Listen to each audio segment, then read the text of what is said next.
우리는 교회를 세우는 일에 관심이 많습니다. 건물, 교회당을 세우는 것도 중요하지만 사람을 살리고 세우는 일은 더욱 중요합니다. 자, 그렇다면 무엇이 교회를 세웁니까? 끝으로 보면 돈이 교회를 세우는 것 같습니다. 돈으로 땅을 사고, 돈으로 건물을 짓고, 돈으로 전도 용품도 사고, 또 사람들을 모으는 것처럼 보이기 때문입니다. 또 그런 거 하면 사람들이 교회를 세우는 것 같습니다.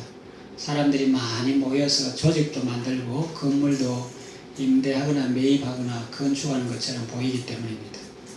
그것은 겉으로 드러난 모습이요, 하나의 과정에 불과합니다. 그러면 참으로 교회를 세우는 것은 무엇일까요? 무엇이 교회를 세웁니까? 첫째는 성령님입니다. 넓은 의미에서 교회할 때는 물론 건물, 교회당도 포함됩니다. 그러나 좁은 의미에서 교회라 할 때 그것은 예수님을 믿는 사람들의 모임입니다. 좀 더 구체적으로 말하면 창세전에 성부 하나님께서 미리 택하시고 때가 되어 성자 예수님이 구속하시고 또 성령 하나님이 인치신 하나님의 백성들이 바로 교회입니다. 쉽게 말하면 저와 여러분들이 교회입니다. 건물이 있어도 교회고 건물이 없어서 가정에서 예배드려도 교회고 비닐하우스 시골에 그런데 예배드려도 교회입니다. 누가 이 교회를 세웁니까? 예수님이 말씀하셨습니다. 오늘 본문에 내가 이 반석 위에 내 교회를 세우리니, 그러니까 세움의 주체도 예수님이고 교회의 주인도 예수님이다 하는 것을 우리가 알 수 있습니다. 내가 이 반석 위에 내 교회를 세우리니 그러시거든요. 한마디로 하면 내가 세우리니 그렇습니다. 교회는 예수님이 세우시는 것입니다. 예수님이 세우시는데 어떻게 세우시느냐? 성령님을 통해서 세우십니다. 구약성경 스가랴 4장에 성전 건축에 대한 말씀이 나옵니다. 그때 방해 세력이 많았거든요. 그러나 하나님께서 스가랴 선지자에게 이렇게 말씀하셨습니다. 이는 힘으로 되지 아니하며 능으로 되지 아니하고 오직 나의 신으로 되느니라. 성신으로, 성령으로 된다는 거예요. 구약시대의 건물 성전 건축도 성령님의 역사로 이루어지고 방해 세력들이 있었지만 하나님께서 그 방해하는 사람들의 마음을 이렇게 움직이시니까 협조적으로 돼가지고 그것이 이루어졌는데, 구약 건물 성전도 성령님의 역사가 이루어지고 신약시대의 성전인 저와 여러분들이 세워지는 것도, 여러분의 자녀들이 세워지는 것도, 믿지 않는 사람들이 거듭나고 또 주님의 일꾼으로 세워지는 것도 힘으로 되지 아니하고 능으로 되지 아니하고 언변으로 되지 않고 오직 주의 성령으로만 되는 것입니다. 그러니 여러분, 예수님을 의지하시기를 바랍니다. 성령님을 기대하시기를 바랍니다. 그분이 여러분의 남편을 불러주시고 거듭나게 하실 것입니다. 그분이 여러분의 자녀들을 변화시킬 것입니다. 지금 탕자처럼 방황하고 있는 사람도 성령님이 역사하시면 아버지 집으로 돌아올 것입니다. 그런데 여러분 눈앞에 보이는 상황이 어떠하든지 절대로 낙심하거나 포기하지 마시고 하나님의 사랑과 능력을 기대하며 나아가시기를 바랍니다. 두 번째, 무엇이 교회를 세우는가? 성도의 기도입니다. 하나님의 교회를 세우시죠. 예수님이 자기 교회를 세우시죠. 성령님이 교회를 세우십니다. 성령님께서 사람들을 불러서 거듭나게 하시고 거룩하게 하신다 말씀드렸습니다.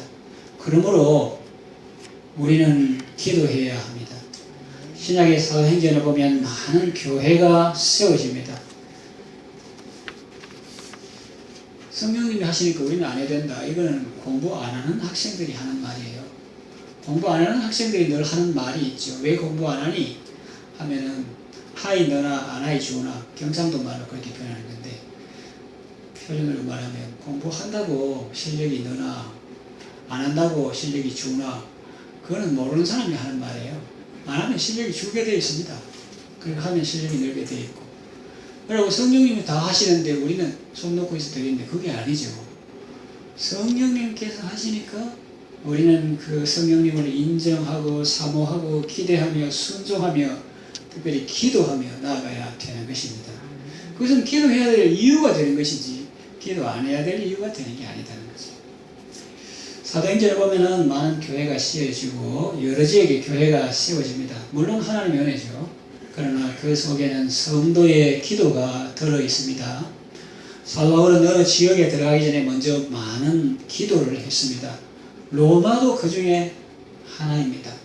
로마서를 보면 알 수가 있습니다. 로마서 1장 13절에 형제들아 내가 여러 번 너희에게 가고자 하는 것을 너희가 모르기를 원치 아니하노니 그랬습니다. 그 여러 번 로마에 가기를 원했고 기도는 더 많이 했을 것입니다. 그러다가 마침내 로마에 가게 된 것입니다. 그리고 그는 교회를 위해서 많은 기도를 했습니다. 로마서 1장 9절에 내가 그의 아들의 복음 안에서 내 심령으로 섬기는 하나님이 나의 증인이 되시거니와 내가 항상 내 기도에 쉬지 않고 너희를 말하며 이런 표현이 나옵니다. 기도할 때마다 쉬지 않고 로마에 있는 성도들을 생각하며 그들에게 나아갈 길을 열어달라고 하나님 앞에 기도했다는 거죠. 우리가 교회를 세우고 한 영혼을 세우는 데는 얼마나 많은 기도가 필요한지를 알 수가 있습니다. 교회의 자산은 기도입니다. 교회의 능력은 기도입니다. 물론 하나님이 교회의 자산이고 능력이지만은 그 능력의 다이너마이트를 폭발시키는 것이 바로 기도라는 도화선에 불을 붙이는 것입니다. 그래서 기도를 교회의 자산이요 능력이라고 표현하는 것입니다. 성도들이 한 마음으로 기도하는 교회는 결코 작은 교회가 아닙니다. 이건 좋은 말이니까 이렇게 하고 안 좋은 건 예를 들면 성도들이 숫자가 몇만 명 되고 교회가 대리석으로 교회당이 잘 지어져도 서로 사랑하지 않고 다투고 콩가루 집안은 결코 큰 교회가 아니다. 그렇게도 말할 수 있습니다. 자문에 여러 번 말하듯이 채소를 먹으며 서로 사랑하는 것이 날마다 고기를 먹으며 다투는 것보다 낫다 그랬어요. 우리가 건강한 교회를 추구하는 것도 고 한경직 목사님 말했듯이 교회는 건강하면 성장하게 되어 있다. 세월이 지나면 성장하게 되어 있다. 성도들이 서로 사랑하고 주님의 사랑으로 서로 사랑하고 그러면은 세월이 지나면 성장하게 되어 있다. 그러나 병들면 아무리 좋은 것을 먹어도 토해내고 성장하는 그런 것, 건강이 얼마나 중요한 것인지를 알 수가 있습니다. 그래서 성도들이 서로 사랑하고 또 한 마음으로 기도하는 것은 교회는 결코 작은 교회가 아닙니다. 기도가 살아있는 교회는 결코 약한 교회가 아닙니다. 항상 기도하는 교회는 결코 무능한 교회가 아닙니다. 예수님께서 말씀하셨죠. 너희 중 두 사람이 땅에서 합심하여 기도하여 무엇이든지 구하면 하늘에 계신 내 아버지께서 이루시리라. 기도로 많은 영혼을 살리고 많은 가정을 세우고 많은 이웃을 구원하는 여러분 되시기를 바랍니다. 세 번째, 무엇이 교회를 세우는가? 하나님의 말씀입니다. 하나님의 사람들을 세우는 데 필요한 것은 하나님의 말씀입니다. 하나님은 말씀으로 하나님의 사람들을 세우십니다. 하나님의 말씀은 하나님의 사람들을 온전케 하며 모든 선한 일을 행하기에 잘 준비되게 합니다. 하나님의 말씀이 신실하게 선포된 곳에 건강한 교회가 세워졌습니다. 말씀을 사모하고 부지런히 읽고 연구하는 곳에 부흥이 일어났습니다. 성경에 보면 베레아 사람들은 간절한 마음으로 말씀을 받고 이것이 그러한가 하여 날마다 성경을 참고함으로 그 가운데 믿는 자들이 많았다고 성경 기록합니다. 또 데살로니가 사람들은 말씀을 들을 때에 사람의 말로 아니하고 하나님의 말씀으로 받았습니다. 그래서 그 말씀이 믿는 자들 가운데에서 역사했습니다. 하나님의 말씀은 영혼의 양식입니다. 그 말씀은 우리의 영혼을 소성하게 하고 우둔한 자를 지혜롭게 하며 우리의 마음을 기쁘게 하고 우리의 눈을 밝게 합니다. 오늘도 하나님은 말씀으로 하나님의 사람들을 세우시고 교회를 세우십니다. 그러면 우리는 하나님의 말씀을 사랑하고 그 말씀을 가까이 하고 밤낮으로 그 말씀을 읊조리는 삶을 살아야 하겠습니다. 그럴 때 우리는 시냇가에 심은 나무가 시절에조차 과실을 맺으며 그 잎사귀가 마르지 아니한 같이 푸르고 무성하고 많은 열매를 맺게 될 것입니다. 그 형세가 다 형통할 것입니다. 하나님이 여호수아에게 말씀하셨습니다. 이 율법책을 네 입에서 떠나게 하지 말며 주야로 묵상하여 그 가운데 기록한 대로 다 지켜 행하라. 네 길이 평탄할 것이라 네가 형통하리라. 길이 평탄하고 삶이 형통하게 되는 것입니다. 말씀을 정리해야 합니다. 무엇이 교회를 세웁니까? 돈입니까?